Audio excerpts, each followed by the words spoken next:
ಸ್ವಲ್ಪ ಸೋರೆಕಾಯಿ ತೊಗೊಂಡಿದ್ದೀನಿ. ಸೋರೆಕಾಯಿ ಪಲ್ಯಕ್ಕೆ ಒಂದು ಈರುಳ್ಳಿ, ಸ್ವಲ್ಪ ಮೆಣಸಿನ್ಕಾಯಿ, ಸ್ವಲ್ಪ ಒಣಮೆಣಸಿನ್ಕಾಯಿ, ಸ್ವಲ್ಪ ಕಡಲೆಬೇಳೆ ಒಗ್ಗರಣೆ ಹಾಕ್ಕೊಳ್ಳೋಣ.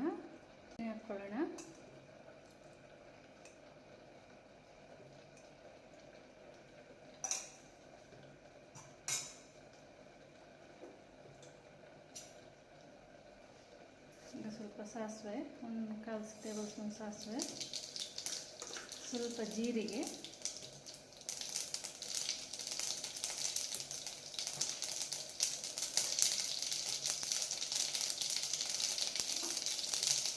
ಈಗ ನೋಡಿ ಜೀರಿಗೆ ಸಾಸಿವೆ ಸಿಡಿದಾಯಿತು. ಸ್ವಲ್ಪ ಒಣಮೆಣಸಿನ್ಕಾಯಿ,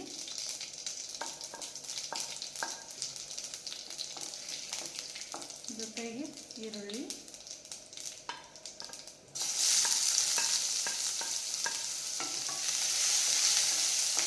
ಒಗ್ಗರಣೆ ಹಾಕ್ಕೊಳ್ಳೋಣ.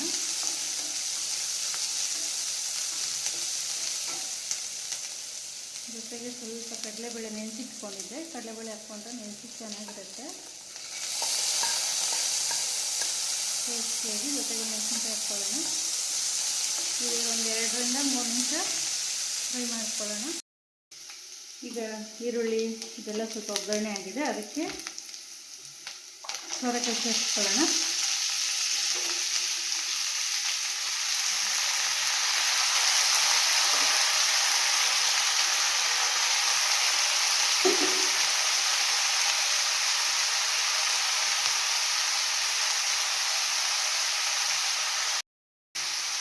ಪಲ್ಯ ನೋಡಿ, ಇದು ಸ್ವಲ್ಪ ಆಯಿಲ್ಗೆ ಎಣ್ಣೆಯಲ್ಲಿ ಫ್ರೈ ಮಾಡ್ಕೊಳ್ಳೋಣ ಡೀಪಾಗಿ.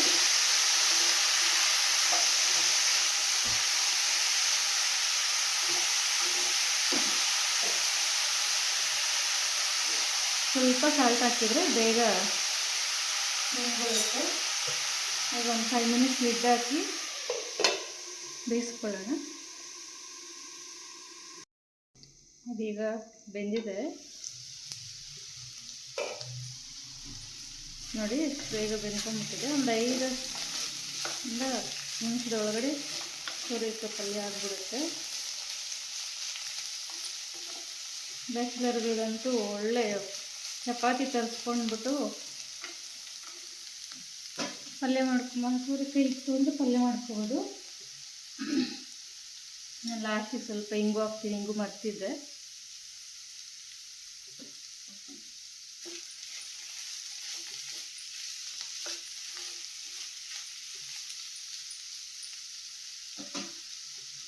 ಚಪಾತಿಗೆ ಪಲ್ಯ ತುಂಬಾ ಚೆನ್ನಾಗಿರುತ್ತೆ. ಇದೀಗ ನೋಡಿ ಲಾಸ್ಟಲ್ಲಿ ಕಾಯಿ ತುರಿ ಒಂದು ಸ್ವಲ್ಪ ನಾನು ಹಾಕ್ತೀನಿ. ಕಾಯಿ ತುರಿ ಹಾಕಿ ಒಂದು 2ರಿಂದ 3 ನಿಮಿಷ ಬೇಯಿಸ್ಕೊಳ್ಳೋಣ. ಕಾಯಿ ತುರಿ ಹಾಕಿದ್ರೆ ತುಂಬ ಚೆನ್ನಾಗಿ ಬರುತ್ತೆ.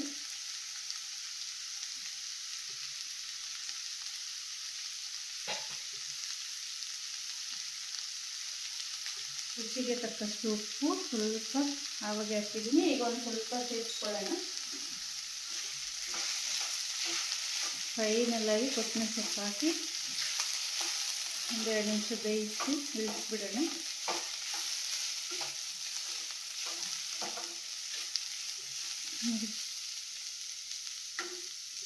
ಪಲ್ಯ ರೆಡಿ ಇದೆ.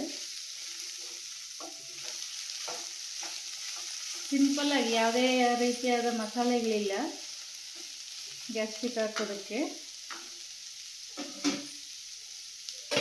ಒಂದು 2 ನಿಮಿಷ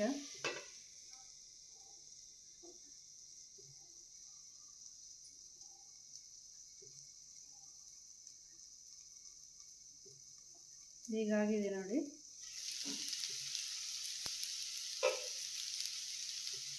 ಫೈನಲಾಗಿ ಕೊತ್ತಂಬರಿ ಸೊಪ್ಪು ಹಾಕಲಿಲ್ಲ ಅಂದರೆ ಯಾವ ಅಡುಗೆ ಕಂಪ್ಲೀಟ್ ಆಗಲ್ಲ.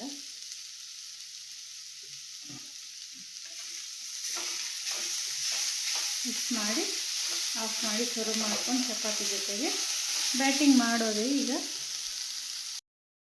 ಇದೀಗ ಪಲ್ಯ ರೆಡಿಯಾಗಿದೆ. ನೀವೊಂದ್ಸಲಿ ಮನೇಲಿ ಟ್ರೈ ಮಾಡಿ, ಲೈಕ್ ಮಾಡಿ, ಶೇರ್ ಮಾಡಿ, ಬೆಲ್ ಐಕನ್ ಕ್ಲಿಕ್ ಮಾಡಿ. Thank you.